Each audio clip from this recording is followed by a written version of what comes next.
ప్రియమిత్రమా, పూరకం, రేచకం, కుంభకం ఇది ప్రాణాయామంలో ఒక పద్ధతి. పూరకం అంటే నీ పొట్ట నిండా గాలిని ఫుల్గా ట్యాంక్ నింపు. తరువాత ఒక 10 సెకండ్లు లేక 12 సెకండ్లు బంధించు, అంటే కుంభించు.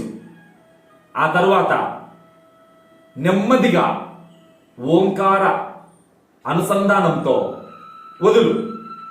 ఈ విధంగా ఒక 5 సార్లైనా 6 సార్లైనా చేస్తే ఈ పూరక, కుంభక, రేచక ఈ ప్రక్రియ వల్ల నీ దేహంలో ఎక్కడెక్కడ ఏదైనా నాడీ క్రియలు పని చేయకుండా మానుకున్నా వీటి ప్రభావం చేత దేహమంతా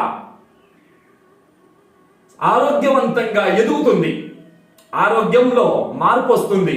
ఇలా ఒక మండలమైన లేక ఒక మాసమైన ఓపికతో చేస్తే ఈ ప్రాణాయామ ప్రయోగం వల్ల ఆరోగ్యం బాగా అభివృద్ధి అవుతుంది.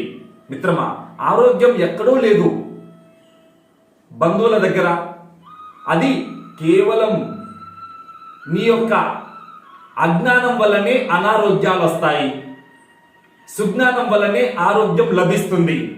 ఓం స్వస్తి.